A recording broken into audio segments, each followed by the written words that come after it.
Welcome back to Special Bulletin Review, the Secure Remote Workforce, sponsored by Lookout here on Federal News Network.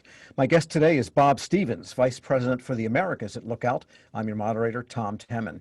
And before the break, Bob, we were talking about some of the, more extant and popular types of attacks happening for mobile devices. And phishing is something we associate with the desktop for the most part, because that's how most of them are, is emails. But we don't use our desktops typically for some of the functions we use on our mobile devices.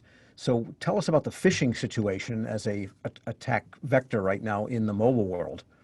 Yeah, I can tell you that most of the nation state or the sophisticated attacks that we see start with a phishing campaign.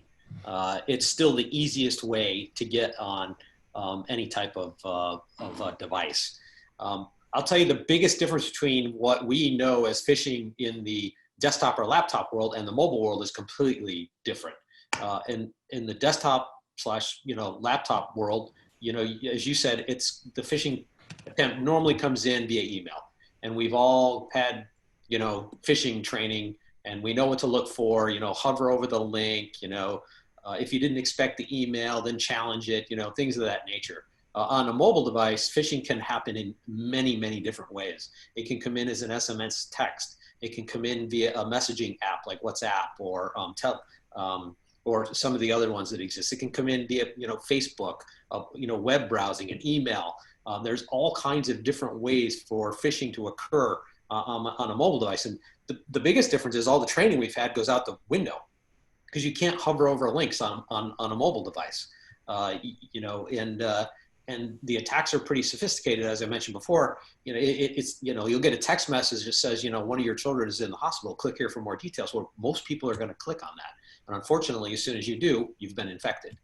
Phishing is, if I'm a hacker, it's a lot easier to go after the mobile device. That's what I'm going to do. And it seems that there's evidence out there, and I've seen this personally, and you probably have also, that people are obtaining lists of mobile cell numbers, just almost as if there's directories of them somewhere, like there were in the landline days. And so all kinds of advertising and text and, Lord knows what's buried in those. That's true. And, most of us have dumped our home phone numbers nowadays. So we give out our mobile phone number as if it's the only thing that we have to connect to. And it is in a lot of cases. You're right. I mean, it's pretty readily available. It's not that hard to figure out. And earlier you talked about the analysis of applications that are the enterprise applications on a phone. What is it that they monitor? What do you want to look for in an application in service of maintaining cybersecurity? Well, if I'm a government agency, there's probably a few things I want to look for. One is, is it communicating with a server outside of the United States? That's probably a big no-no. Is it monitoring my location? Because as we've seen recently in the news in regard to TikTok, it monitors location, and that's a problem for some of the military folks that are using TikTok in forward locations, which could potentially give away a lot of their advantage to the adversary. So you want to make sure it's not monitoring location. That it doesn't have any malware in it, that it's free of vulnerabilities. So there's a long list of things that you want to look for in an app. Now, unfortunately, because apps are so readily available, you can't do it with humans anymore. You have to do it with AI or machine learning, which is what we do here. Our backend infrastructure is set up so that when you download an app, we are analyzing that app in that infrastructure, and we can tell pretty quickly whether it's going to have either risky behavior or malicious behavior, and we're going to notify both you and the organization to ensure that that no one actually uses that application and potentially helps the bad guys do nefarious things. So in some sense, you have to monitor everything on the phone, those apps that may not be connected to the enterprise, just to make sure they're not accessing the enterprise information, and the enterprise apps to make sure that they're behaving in a way and being used in a way that is legitimate for the agency purposes. Yeah, that's true. I mean, we talked, in the beginning about containers and the use of containers, and I think that containers are important, but containers can be circumvented.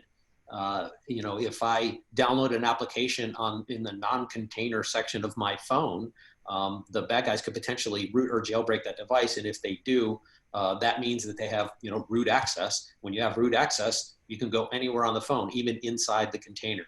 So it's a protection mechanism that needs to be there, but there's also got to be something that tells you whether that device has been root or jailbroken that sits outside the container. It's equally as important. So therefore, you as the enterprise CISO, the apparatus that monitors security and so forth, those phones need to be on in a sense all the time. Well, they are, and the beauty of, if I'm a hacker, everybody takes their phone everywhere with them. So it's not just when I'm on my desktop or laptop that I'm available to get information.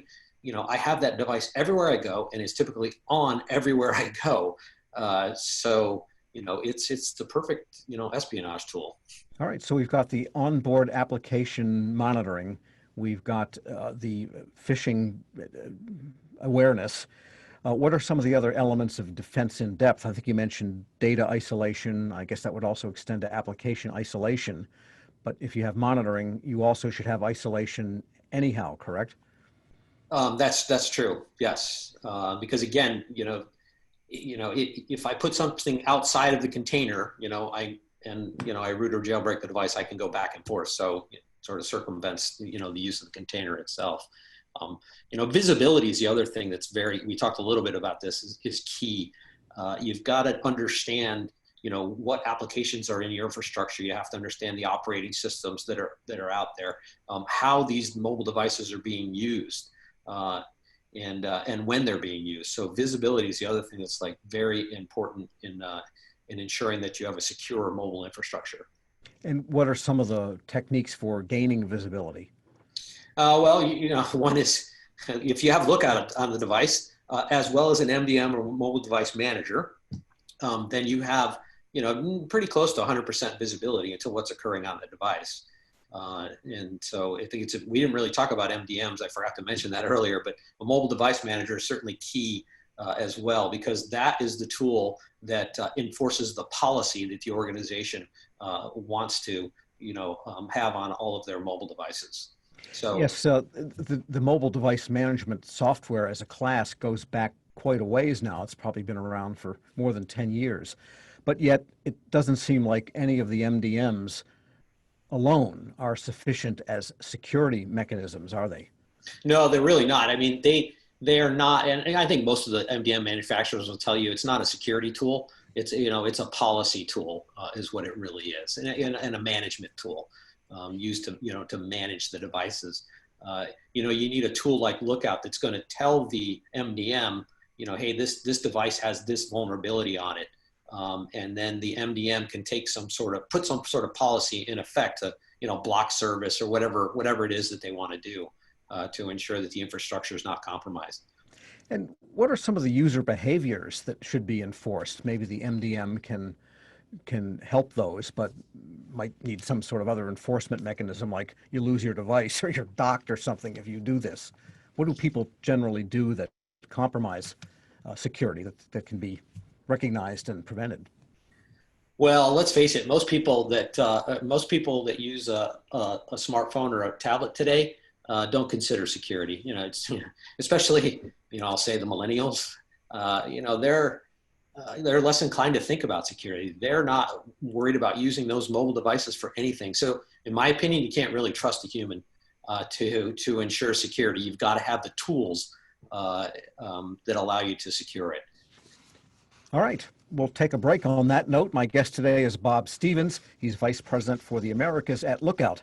I'm your moderator, Tom Temin. This discussion is Special Bulletin Review, the Secure Remote Workforce, sponsored by Lookout here on Federal News Network.